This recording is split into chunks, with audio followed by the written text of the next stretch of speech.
অভিযোগ প্রদান করেছিলেন আমাদের পল্লবীর একটা অ্যাপার্টমেন্টে ভাড়া থাকে মাসুম ভাই এবং এই খেলার মালিক তিনি অবশেষে আনতে বাধ্য হলেন।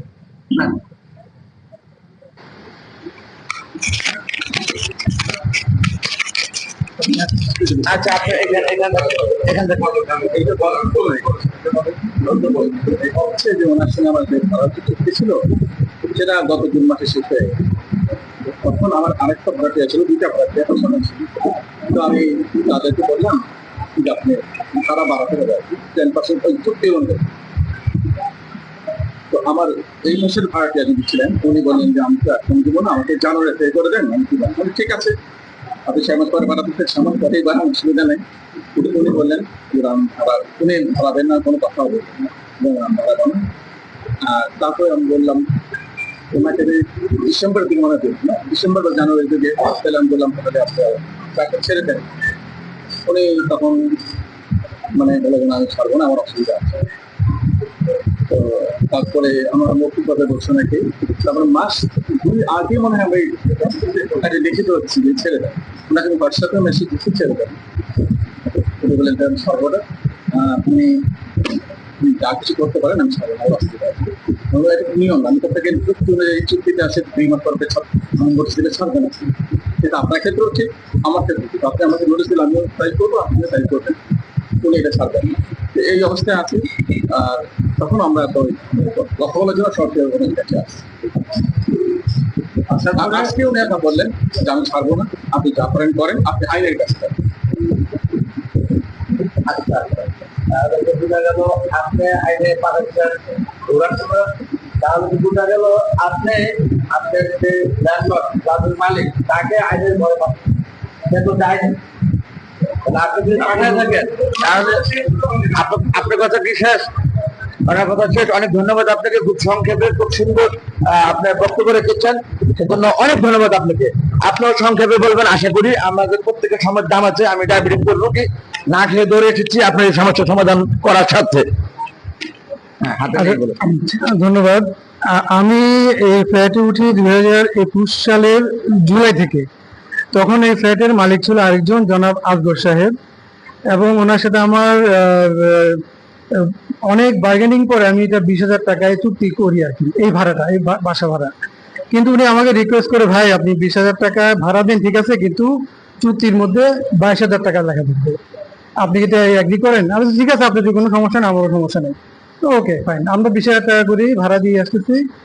2021 শেষ হলো, 22-এর জুনে হঠাৎ করে শুনে যে আমার ফ্ল্যাটটা বিক্রি হয়ে গেছে ওনার কাছে।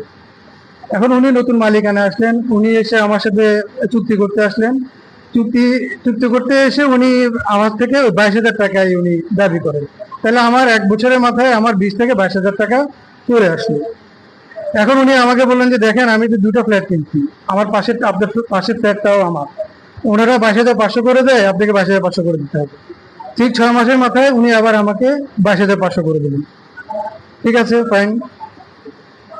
এরপরে 2023-এর জুনের শেষে এসে আমি ওনাকে বললাম যে আবার চুক্তি করতে হবে, চুক্তি তো শেষ। আমি ওনাকে প্রথমে রিকোয়েস্ট করছিলাম, ভাই আমাকে কিন্তু প্রতি বছর আপনি মিনিমাম 2 বছরের চুক্তি করেন। বলছেন না আমি প্রতি বছর চুক্তি করবো। উনি বললেন না প্রতি বছর চুক্তি করবো। ঠিক আছে। উনি জুনে এসে আমি রিকোয়েস্ট করাতে উনি আসলেন চুক্তি করতে। আসার পরে উনি বললেন যে গত বছরে যেটা ছিল ঠিক সেটাই ডেট চেঞ্জ করে আমি চুক্তি করেছি, আপনি মানে কোনো কিছু আর চেঞ্জ করি নেই।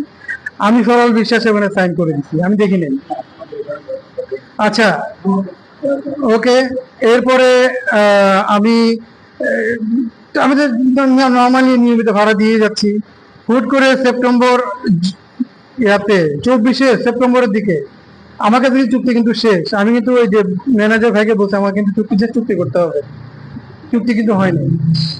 এরপরে সেপ্টেম্বরের দিকে বললো যে আপনাকে তো এই 2,500 টাকা 10% করে ভাড়া দিতে হবে। আমি কেন 10% করে ভাড়া দিতে হবে? বলছে আপনি চুক্তির মধ্যে আছে। বললাম আমাকে চুক্তি, আমি তো আকাশ থেকে বললাম। যে আমি এরপরে আমার চুক্তিটা বাইর করলাম, দেখি যে আসলে সত্যি আমার চুক্তির মধ্যে 10% ভাড়া বাড়াইতে হবে লিখা আছে। আমি ওনাকে ফোন করলাম আমার অফিস থেকে যে ভাই সত্যি তো আমি তো ঠান্ডা হয়ে গেলাম, ওখানে তো চুক্তির মধ্যে 10% ভাড়া লিখা আছে ভাড়া। উনি বললো যে ভাই সত্যি বলতে আমি এটা খেয়াল করিনি, এটা আমার ম্যানেজার করতে। এটা অস্বীকার, আপনি নামাজ পড়েন আমার সাথে, আমি করবে আপনার। আপনি বলে যান আড্রেস করে আপনাদের জি, এখন আপনি এটা নিয়ে আপনি একদম ওয়ারিড হবেন না, আপনার ভাড়া বাড়াতে হবে না। হ্যাঁ, আপনি এটা নিয়ে একদম ওয়ারিড হবেন না। আমি সুন্দর মতো এটা ওনার কথা বিশ্বাসে আমি ইয়ে করলাম। দেখেছে না, তার 1 মাস পর উনি আবার একটা নোটিশ পাঠাচ্ছে লিখিত, আমি রিসিভ করে লিখি ভাড়া বর্ধিত ভাড়ার চুক্তি। আমি এটা বলতে দেখেন ওনার সাথে আমার কথা হয়েছে, আমি এটা রিসিভ করতে পারবো না। উনি তো আমাকে আশ্বাস দিচ্ছে উনি ভাড়া বাড়াবেন না। উনি লিখিতেন না, এটা অ্যাডামেন্ট উনি ভাড়া বাড়াবেন। বলতে এই বিল্ডিং এ যদি সবাই ভাড়া বাড়াতে পারে আপনি বাড়াইতে হবে। ওকে ঠিক আছে, তাহলে এই বিল্ডিং এ যদি সবার সাথে কি যুক্ত আমি জানি না, তাহলে আমি সবার সাথে কথা বলি। আমি সবার সাথে কথা বলে দেখলাম যে সবার সাথে এবারে এক একজনের সাথে এক একজন চুক্তি, কারোর সাথে কারো মিলে না। আমি বললাম দেখেন আমার সাথে প্রতি বছর কি ভাড়া বাড়ানো যায় 20 থেকে 22 থেকে 22.5, এখন আপনি আবার 2,500 টাকা 25,000, আমি এটা দিতে পারবো না। আমার ভাই ফিক্সড ইনকাম, আমার বাজেট আছে, আমি বাজেটে বেশি দিতে পারবো না। উনি এটাতে অ্যাডামেন্ট যে না আপনাকে ভাড়া বাড়াইতেই হবে। ঠিক আছে ফাইন, আমিও ভাড়া বাড়াচ্ছি না। ওনার সাথে আমার আগে আমি ক্যাশ দিতাম, উনি বলছে ঠিক আছে আমি এখান থেকে অ্যাকাউন্টে টাকা দিব।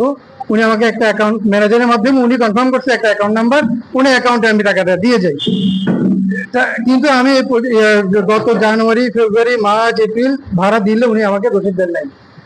আচ্ছা, ফেব্রুয়ারি মাসে একটু ডিস্টার্ব করে যায়, ভাড়া বাড়াইতেই হইব বাধ্যতামূলক, কিন্তু এটা তো উনি বলে নাই যে থাকতেই হবে বাধ্যতামূলক, এটা কি বলছে? না নিশ্চয়ই না। না, আচ্ছা এবার বলে হ্যাঁ, এটা তো আমি তো ভাড়া তো নিচ্ছি আমার থাকার জন্য।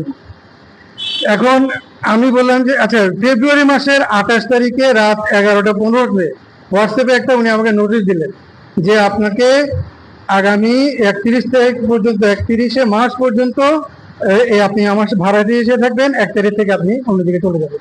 তাহলে 28 তারিখ, ফেব্রুয়ারি 28 তারিখ, মানে আমাকে 1 মাস মাত্র সময় দিলেন।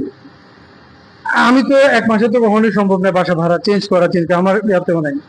আমি মার্চের 27 তারিখে আমি ওনাকে লিখিতভাবে আমি জানাইলাম যে আমার এই সব কথা ইতিহাস সব তুলে ধরে আমাকে লিখিত সব দিতে হবে, দিয়ে যে আমার পক্ষে এখন আমার একটা নতুন নিউ বেবিও হয়েছে, আমার এখন এই মুহূর্তে বাসা ভাড়া ছাড়া সম্ভব না। আপনি আমাকে দয়া করে আমি কিন্তু পথ খোলা রাখছি যে আপনি যদি ভাড়া বাড়াতে চান বা যে হোক আলোচনা করার জন্য বলে আমার সাথে আসেন, কথা বলি। আমি নাম্বার দিয়ে ওনাকে আমি লিখিতভাবে জবাবটা দিচ্ছি। এরপরে ওনার সাথে আমার কখনো কোনো কথা হয় নাই। আজকে ওনারা সবাই মিলে আসলেন আমার বাসায়, উনি এবং উনি এসে বললো যে আপনার, আমি তো আমার পায়ে আমার পায়ে লিগামেন্ট ছিঁড়ে গেছে, আমার ডাক্তার দেখাতে হবে, আজকে দেখাবো, আমার এটা সার্জারি লাগবে, আমার এটা শেষ করতে ঠিক করতে মিনিমাম 6 মাস বা 3 থেকে 6 মাস লাগবে। এখন সবকিছু বিবেচনায় বলছে আমি এই বছরে আমার বাসা ভাড়া ছাড়া সম্ভব না, আমাকে মানে সময় দিতে হবে। ওনারা বলছে না কোনো মতে সময় দেওয়া যাবে না। আমি বলছি তাহলে আপনারা আইনের রাস্তা দিন, আমাকে যদি বাসা ছাড়তে হয় আইনের রাস্তা নিন। আবার কিন্তু সেই কথা আসলাম, আইনের রাস্তা আপনি হতে বলছেন, আইনের রাস্তা বন্ধ রাখা যাবে, এগুলো বলতে হবে।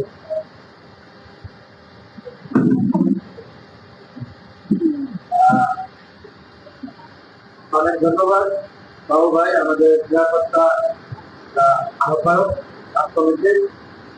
আরো সবচেয়ে বেশি ধন্যবাদ জানাই আমি আমাদের সবচেয়ে মহান ভাইকে, তার যে তাৎক্ষণিক প্রক্রিয়াতে আমাকে সম্পাদক এবং